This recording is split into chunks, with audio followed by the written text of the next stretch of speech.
Hey everybody, hello and welcome back to our channel Info Island. तो guys, we are back again with an exam analysis video और आज हम इस video में discuss करने वाले हैं आपका एसएससी सीएचएसएल जिसके एग्जाम शुरू हो चुके हैं आज, यानी कि पहला जो आपका जुलाई मंथ का फर्स्ट डेट है 1 जुलाई 2024, जिसकी फर्स्ट शिफ्ट का एग्जाम हो चुका है। तो उसका कंप्लीट एनालिसिस आज हम इस वीडियो में डिस्कस करेंगे। जितने भी आज के पेपर में आपसे आपकी पहली शिफ्ट में जितने भी जीके जीएस के क्वेश्चंस पूछे गए थे, उन सभी के आपको इस वीडियो में आंसर्स मिल जाएंगे, that too along with the additional information. तो गाइज, अगर आप में से वो कैंडिडेट्स इस वीडियो को देख रहे हैं जिन्होंने एग्जाम दिया है, उनके लिए तो अच्छा है ही, उनको पता पड़ जाएगा कि how much marks they are going to get, क्योंकि इतना परसेंट उन्होंने करेक्ट आंसर्स दिया है। अगर आप में से ऐसे कैंडिडेट्स भी हैं जो इस वीडियो को देख रहे हैं लेकिन उन्होंने एग्जाम नहीं दिया है, तो गाइज तब भी आप इस वीडियो को पूरा देखना, बिल्कुल स्किप मत करना, जिससे कि आपको मोटा मोटा एक आइडिया मिल जाए कि किस तरह का एसएससी सीएचएसएल 2024 का एग्जाम चल रहा है, किस तरह के क्वेश्चंस पूछे जा रहे हैं, किस तरह का सिलेबस आ रहा है और किस टॉपिक से करंटली क्वेश्चंस पूछे जा रहे हैं। तो यस, वीडियो को पूरा देखना, अच्छा लगेगा तो चैनल को सब्सक्राइब कर लेना यार, क्या दिक्कत है, नोटिफिकेशन बेल आइकन को हिट कर लेना और यस, जिससे कि जब भी हम किसी न्यू वीडियो के साथ आए आपको उसका नोटिफिकेशन मिल जाए। तो चलिए गाइज, जल्दी से वीडियो को शुरू कर लेते हैं और देखते हैं कि किस तरह के क्वेश्चंस पूछे गए थे आपके एसएससी सीएचएसएल 2024 के एग्जाम में, जो कि आपका 1 जुलाई यानी कि आज हुआ था फर्स्ट शिफ्ट में। सो गाइस, फर्स्ट क्वेश्चन जो आपसे पूछा गया था आज के पेपर में वो था असद अली खान का संबंध किस वाद्य यंत्र से। सो गाइस, जैसे कि मैं पहले भी आपको वीडियोस में बता चुकी हूँ कि वाद्य यंत्र से रिलेटेड कलाकार आपका एक मुख्य टॉपिक है और इसी तरह से लोक नृत्य हुए और अलग अलग डांस फॉर्म हुए और संगीतकार हुए, इन सबसे रिलेटेड वो आपको बहुत ज़्यादा क्वेश्चंस अभी पूछे जा रहे हैं। तो उससे रिलेटेड अगर आपको वीडियो देखना है तो वो भी चैनल पर अवेलेबल है, उसको आप देख लीजिएगा, आपकी बहुत ज़्यादा हेल्प हो जाएगी। मैं डिस्क्रिप्शन में या आई बटन में उसका लिंक आपको शेयर कर दूंगी। तो बात करें असद अली खान की, तो गाइज वो रुद्र वीणा से रिलेटेड है और उनको 2008 में पद्म भूषण पुरस्कार और 1977 में संगीत नाटक अकादमी पुरस्कार से सम्मानित किया गया था। एक्स्ट्रा फैक्ट है, इंपॉर्टेंट है, याद रखिएगा। नेक्स्ट क्वेश्चन जो पूछा गया था वो था 2011 की जनगणना, अगेन सेंसस 2011 का जो सर्वे है बहुत इंपॉर्टेंट टॉपिक है, इससे रिलेटेड बहुत ज्यादा क्वेश्चंस, इनफैक्ट भर भर के क्वेश्चंस पूछे जाते हैं। तो इससे रिलेटेड गाइज जो भी क्वेश्चंस है अच्छे से पढ़ लेना, चाहे वो जनसंख्या रिलेटेड हो, लिटरेसी रेट हो, अपना ये सेक्स रेशियो हुआ, कुछ भी हुआ, वो सब कुछ बहुत इंपॉर्टेंट है। ओके, तो coming back to the question, 2011 की जनगणना के अनुसार हिंदू जनसंख्या की जो वृद्धि प्रतिशत थी वो आपसे पूछी गई थी। तो बात करें गाइस, 2001 से 2011 के जो दशक में जनसंख्या की वृद्धि दर थी वो 17.7% थी। ठीक है, टोटल जो आपका पॉपुलेशन रेट था उसका इंक्रीमेंट 17.7% था। अब इसमें क्या था, इसमें अलग अलग जो जाति हैं उनके हिसाब से अलग अलग जनसंख्या था, वो हम आपको बता देते हैं। तो आपसे सवाल हिंदू का पूछा गया था, तो गाइस हिंदू की जो कुल जनसंख्या थी वो थी 16.8%। तो यहाँ पे आपका करेक्ट आंसर है 16.8%। वहीं अगर आपसे मुस्लिम का पूछ लिया जाता है तो 24.6%, ईसाई का हो जाएगा 15.5%, सिख का हो जाएगा 8.4%, बौद्ध का हो जाएगा 6.1% और आपका जैन धर्म का हो जाएगा 5.4%। नेक्स्ट क्वेश्चन, किस नृत्यांगना को सबसे कम उम्र में पद्म भूषण पुरस्कार से सम्मानित किया गया था। तो गाइज वो नाम है सोनल मानसिंह, जिनको 1992 में सबसे कम उम्र में पद्म भूषण पुरस्कार मिला था। और अगर आपसे पूछा जाता है कि किस पर्टिकुलर डांस फॉर्म में वो फेमस थे, तो भरतनाट्यम और ओडिसी नृत्य शैली के लिए उनको ये पुरस्कार दिया गया था। अब बात कर लेते हैं उनके बाकी अचीवमेंट्स की। तो गाइज 2003 में उनको पद्म विभूषण से भी सम्मानित किया गया था और वो पद्म विभूषण से सम्मानित होने वाले भी सबसे कम उम्र के इंसान हैं। नेक्स्ट इंपॉर्टेंट क्वेश्चन आपसे जो पूछा गया था वो था मौर्य वंश से रिलेटेड। तो गाइज चंद्रगुप्त मौर्य के वंश से रिलेटेड क्वेश्चन था। क्वेश्चन ये था कि 322 ईसा पूर्व में जो चंद्रगुप्त मौर्य के द्वारा किस साम्राज्य की स्थापना की गई थी। तो करेक्ट आंसर है मौर्य साम्राज्य की। चंद्रगुप्त मौर्य ने किस राज्य की स्थापना करी थी, मौर्य साम्राज्य की। अगर आपसे पूछा जाता है उसकी राजधानी के बारे में तो वो है पाटलिपुत्र, जिसकी 321 ईसा पूर्व से 185 ईसा पूर्व तक जो मौर्य साम्राज्य का काल था वो चला था। बात करें मौर्य साम्राज्य के शासकों की, तो कुछ ऐसे नाम हैं जिन्होंने मौर्य साम्राज्य पे शासन काल किया था, जैसे कि चंद्रगुप्त मौर्य हुए, बिंदुसार हुए और अशोक हुए, ये तीनों ही मौर्य साम्राज्य से रिलेटेड हैं। मौर्य वंश से पहले कौन सा वंश था अगर आपसे पूछा जाए तो वो था नंद वंश, जिसकी स्थापना महापद्मानंद जी के द्वारा की गई थी। और जो नंद वंश है वो 343 ईसा पूर्व से 321 ईसा पूर्व के बीच मगध पर शासन किया था नंद वंश ने। अगर अंतिम राजा से पूछा जाता है आपको कि अंतिम राजा कौन है, तो अंतिम राजा जो थे वो थे घनानंद। घनानंद जिसको हराकर चंद्रगुप्त मौर्य ने नंद वंश को अपना के चंद्रगुप्त मौर्य ने मौर्य वंश बना दिया था उसको, तो वो मौर्य साम्राज्य बन गया था।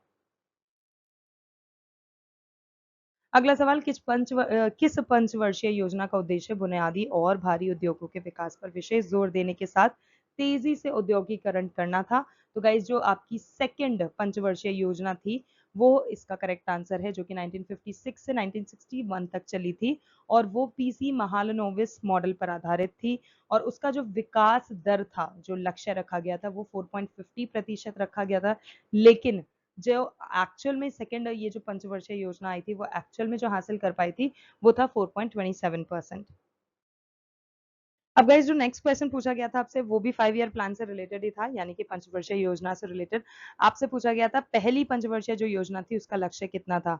तो गाइस बात करें पहली पंचवर्षीय योजना की, तो 1951 से 1956 की अवधि के लिए चली थी और लक्ष्य वृद्धि जो थी वो 2.1% थी और जो वास्तविक वृद्धि थी वो 3.6% थी। और ये जो पंचवर्षीय योजना थी ये हेरोड डोमर पर आधारित थी, मतलब हेरोड डोमर जो मॉडल था उस पर आधारित थी। और जो प्रथम पंचवर्षीय योजना है उसने भारत में आर्थिक विकास पर जोर दिया और इसके मुख्य रूप से जो जिस चीज पर वो ध्यान केंद्रित करना चाहती थी वो था कृषि क्षेत्र, यानी कि agriculture and farming. Next question, 1771 में कौन सा बैंक स्थापित हुआ? Bank of Hindustan. निर्वाचन आयोग कैसा निकाय है? संवैधानिक निकाय। न्यू डेप्यूटी एनएसए इंडिया का कौन है? वो है पंकज कुमार सिंह। वहीं अगर आपसे सवाल पूछ लिया जाता है कि वर्तमान में राष्ट्रीय उप सुरक्षा सलाहकार कौन है, तो उसका नाम है अजीत डोभाल। अगला सवाल, पोंगल तमिलनाडु 4 दिवसीय उत्सव। तो पहला इंपॉर्टेंट चीज, पोंगल कहाँ सेलिब्रेट होता है? तमिलनाडु में। कितने दिन सेलिब्रेट होता है? तो ये 4 दिवसीय उत्सव है। किस फसल के कटाई के दौरान मनाया जाता है? तो किस चीज से रिलेटेड है वो भी आपके क्वेश्चन में इटसेल्फ इट इज स्पीकिंग कि फसल की कटाई से रिलेटेड है ये त्योहार। ओके, तो अब आपसे पूछा गया है कि किस दौरान इसे मनाया जाता है। तो गाइज ये जो पर्व है ये धन्यवाद, बेसिकली ये थैंक्स आप कह सकते हैं, थैंक्स करते हैं। तमिलनाडु में लोग धन्यवाद देने के लिए इसे मनाया जाता है, जिसमें लोग उस वर्ष जो चावल की फसल होती है उसके लिए प्रकृति माता के प्रति आभार व्यक्त करते हैं।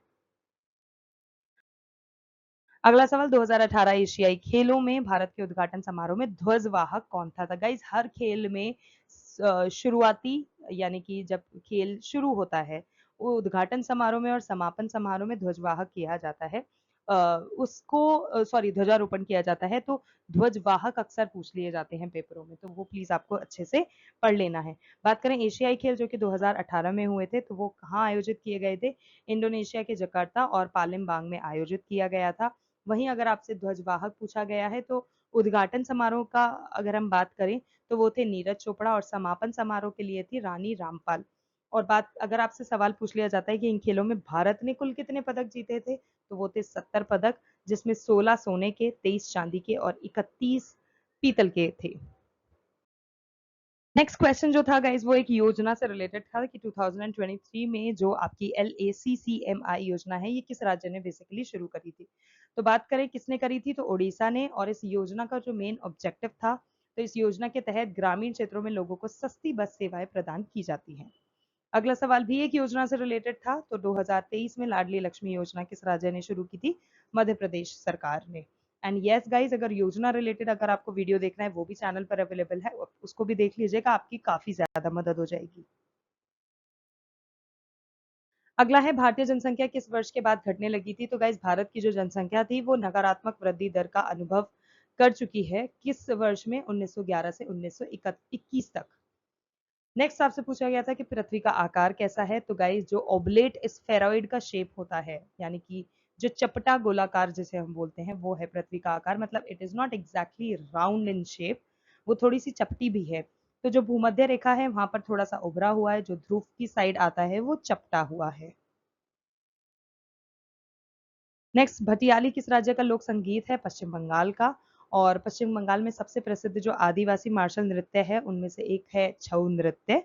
पुरुलिया छऊ झारखंड का, सरायकेला छऊ और उड़ीसा का, और जो ये मयूरभंज छऊ है आपका, ये उड़ीसा में सेलिब्रेट किया जाता है। नेक्स्ट आपका जो पूछा गया था वो था अलकप नृत्य के बारे में। तो गाइज जो अलकप नृत्य है ये मुख्य रूप से पश्चिम बंगाल के ग्रामीण समुदाय द्वारा किया जाता है। नेक्स्ट कुशन गंभीर और कीर्तन नृत्य। तो गाइज अगर इन दोनों रिलेटेड कोई क्वेश्चन आता है, यानी कि कुशन गंभीर और कीर्तन नृत्य, तो ये भी पश्चिम बंगाल का ही है, आपको पता होना चाहिए। नेक्स्ट है वृहत कथा कोश पुस्तक के लेखक कौन है? हरिसेन। और जो हरिसेन है ये गुप्त वंश के राजा समुद्रगुप्त के दरबारी कवि थे। और प्राचीन भारत की जो पुस्तक एवं उनके लेखकों के नाम हैं वो भी हम आपको यहाँ पर बताने वाले हैं, क्योंकि इससे रिलेटेड भी क्वेश्चंस पूछे जाते हैं। तो यस, इनमें से ये हैं पुस्तकों के नाम और उनके लेखकों के नाम। गाइस एक एक करके हम जल्दी से देख लेते हैं। राजतरंगिणी कल्हन द्वारा लिखी गई है। कथा सरित सागर शैव सोमदेव द्वारा। कामसूत वात्स्यायन। बुद्ध चरित्र अश्वघोषा। नाट्य शास्त्र भरत मुनि। अभिज्ञान शकुंतला। विक्रमोवंशी रघुवंशन, ये सब कालिदास द्वारा। अर्थशास्त्र कौटिल्य। मृच्छकटिक शूद्रक गीत गोविंदा जयदेव। हर्षचरित कादम्बरी नागानंद रत्नावली, ये सब बाणभट्ट द्वारा। इंडिका, इंडिका का गाइस अभी रिसेंटली क्वेश्चन पूछा भी गया था। तो जो इंडिका है ये शायद सीपीओ के एग्जाम में भी आया था। इंडिका पुस्तक जो लिखी गई है किसके द्वारा लिखी गई है? मेगस्थनीज के द्वारा। पंचतंत्र विष्णु शर्मा के द्वारा। सारे इंपॉर्टेंट हैं। प्राचीन भारत की पुस्तक और उनके लेखकों का नाम है, बहुत बार पूछा जाता है, अच्छे से याद कर लेना। नेक्स्ट है आर्य समाज की स्थापना किसने की? तो ये की थी दयानंद सरस्वती जी ने 10 अप्रैल 1875 में मुंबई में। बात करें इनके बचपन का नाम, तो स्वामी दयानंद सरस्वती के बचपन का नाम मूल शंकर था। और उनका नारा अक्सर पूछ लिया जाता है, तो उनका एक ही नारा था, वेदों की ओर लौटो। और वो ये भी कहा करते थे कि इंडिया इज फॉर इंडियंस, तो उनका नारा हुआ करता था इंडिया फॉर इंडियंस। और वो यही मानते थे कि भारत सिर्फ और सिर्फ भारतीयों के लिए ही होना चाहिए। अगला है लंगवीर किस राज्य का लोक नृत्य है? उत्तराखंड का। एक मुख्य रूप से मनाए जाने वाला त्योहार है जो कि है लंगवीर, जो कि टिहरी गढ़वाल क्षेत्र में किया जाता है। ये जो लोक नृत्य है ये गढ़वाल क्षेत्र में किया जाता है। राममन लोक नृत्य 2009 में यूनेस्को की अमूर्त विरासत सूची में शामिल हो गया था। तो राममन लोक नृत्य भी आपको याद रखना है। और इससे रिलेटेड इंपॉर्टेंट चीज ये है कि 2009 में इसको यूनेस्को की सूची में शामिल कर दिया गया है। नेक्स्ट क्वेश्चन गाइस, कुश्ती खेल में 3 अंक कब दिए जाते हैं? तो इंपॉर्टेंट चीज है। तो कुश्ती खेल में 3 अंक तब दिए जाते हैं यदि जो निकट गिरावट होती है वो 2 सेकंड तक रहती है, तो आपको 2 अंक मिल जाते हैं। यदि जो निकट गिरावट है ये 5 सेकंड तक रहती है तो आपको 3 अंक प्राप्त होते हैं। नेक्स्ट क्वेश्चन, 100% डिजिटल साक्षरता हासिल करने वाली जो देश की पहली ग्राम पंचायत है वो कौन बनेगी है? तो गाइस केरल राज्य की जो पुल्लमपारा ग्राम पंचायत है वो 100% डिजिटल साक्षरता वाली ग्राम पंचायत घोषित कर दी गई है। एसिड बेस किस वर्ष डिस्कवर किया गया था? तो 1884 में किया गया था स्वीडिश केमिस्ट स्वांटे अरहेनियस के द्वारा। चेस बोर्ड में कुल कितने स्क्वायर होते हैं? तो गाइस 64 स्क्वायर होते हैं, जिसमें कि 8 तो रो होती है, 8 कॉलम होती है। क्वेश्चन था किसके पास भारत में नागरिकता के अधिकार को विनियमित करने की शक्ति होती है? तो guys parliament is the correct answer. जो संसद होता है उसमें भारत के नागरिकता के अधिकार को विनियमित करने की शक्ति होती है। अब गाइस पार्लियामेंट की बात कर रहे हैं तो पार्लियामेंट से रिलेटेड कुछ इंपॉर्टेंट चीजें देख लेते हैं। क्योंकि नागरिकता की हमने बात करी, तो गाइस जो नागरिकता है वो नागरिकता अधिनियम 1955 के अनुसार एक व्यक्ति 5 तरीकों से हासिल कर सकता है। वो 5 तरीके कौन से हैं चलिए जान लेते हैं। पहला है जन्म से, दूसरा है वंश परंपरा से, तीसरा है पंजीकरण के थ्रू, चौथा है प्राकृतिक रूप से और पांचवा है भूमि विस्तार के द्वारा। और गाइस जो भारतीय संविधान का अनुच्छेद 11 है उसमें संसद की इस अद्वितीय शक्ति का उल्लेख दिया गया है। तो अगर नागरिकता से रिलेटेड अगर आपसे पूछा जाता है कि किस अनुच्छेद में उल्लेख दिया गया है तो वो है अनुच्छेद 11। और संसद ने 1955 में नागरिकता अधिनियम भी बनाया था। नेक्स्ट है what is the meaning of transcription in genetics? तो गाइस ट्रांसक्रिप्शन जो जेनेटिक्स में होता है that is a process of कॉपिंग a segment of DNA into RNA. Next है भारतीय प्रायद्वीप किस महाद्वीप का एक पार्ट है? गोंडवाना। नेक्स्ट क्वेश्चन गाइस था, भारत में पहले एशियाई खेलों का आयोजन कब किया गया था? तो गाइस इसका करेक्ट आंसर है 1951 में, जो कि एशियाई खेलों का सबसे पहला संस्करण कहलाता है। और अगर आपसे पूछा जाता है ये कहाँ आयोजित किया गया था, तो नई दिल्ली में। और इसी के साथ साथ गाइस एक और चीज पूछी जाती है अक्सर एग्जाम में कि 19th संस्करण जो था वो कब शुरू हुआ था? तो गाइस 19 संस्करण 2023 में हो गया था। और कहाँ आयोजित किया गया था? हांगझोउ चाइना में। और उसमें अगर आपसे पूछा जाता है कि भारत ने कितने पदक जीते थे, तो टोटल 107 पदक जीते थे, जिसमें 28 गोल्ड थे, 38 सिल्वर थे और 41 ब्रॉन्ज थे। और अगर आपसे पूछा जाता है कि ओपनिंग सेरेमनी जो थी, ओपनिंग सेरेमनी जो किसने करी थी, वो किसने करी थी? हरमनप्रीत सिंह ने। और ओलंपिक पदक विजेता जो मुक्केबाज लवलीन बोरगोहेन है, उन्होंने ओपनिंग सेरेमनी की थी। और वहीं अगर आपसे समापन समारोह का पूछ लिया जाता है, तो पीआर श्रीजेश जो थे वो भारत के ध्वजवाहक बने थे। अगला है 2011 की जनगणना के आधार पर किस राज्यों में प्रवासियों की संख्या सबसे ज्यादा अधिक है? तो गाइस उत्तर प्रदेश और Bihar is the correct answer. और बात करें एक अप्रवासी की, तो अप्रवासी कौन होता है? एक अप्रवासी एक ऐसा व्यक्ति होता है जो कि आमतौर पर स्थायी निवास के लिए दूसरे देश में चला जाता है, जिसमें जो महाराष्ट्र है ये नंबर 1 पर है लिस्ट में। जो महाराष्ट्र है वहां सबसे ज्यादा अप्रवासी आते हैं। इसके बाद दूसरे नंबर पर दिल्ली, तीसरे पर गुजरात और चौथे पर हरियाणा का नंबर है, जहां पर सबसे ज्यादा अप्रवासी मिलते हैं।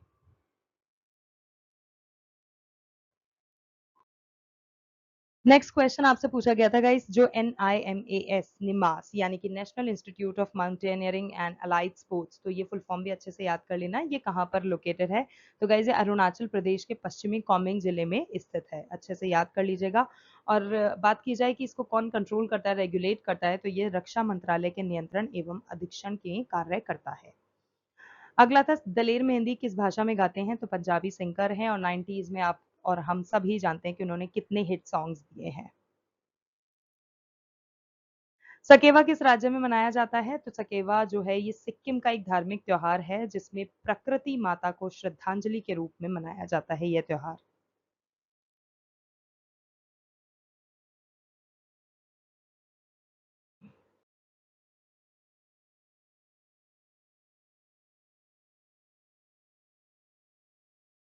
नेक्स्ट गाइज आपको जो एक क्वेश्चन आया था आज के पेपर में वो मौलिक अधिकार से रिलेटेड था। तो गाइज यहाँ मैं आपको बताना चाहूंगी जो कुल मौलिक अधिकार हैं उनके बारे में। तो समानता का अधिकार जो अनुच्छेद 14 से 18 में आता है, स्वतंत्रता का अधिकार जो कि अनुच्छेद 19 से 22 में आता है, शोषण के विरुद्ध अधिकार जो अनुच्छेद 23 से 24 में है, धर्म की स्वतंत्रता का अधिकार अनुच्छेद 25 से 28 में है, सांस्कृतिक और शैक्षिक अधिकार जो है वो 29 से 30 में है, और जो संवैधानिक उपचार का अधिकार है वो आपके अनुच्छेद 32 में गिवन है। ये सारे इंपॉर्टेंट है, अच्छे से याद कर लेना, क्योंकि आज के पेपर में भी मौलिक अधिकार से रिलेटेड क्वेश्चन आया था।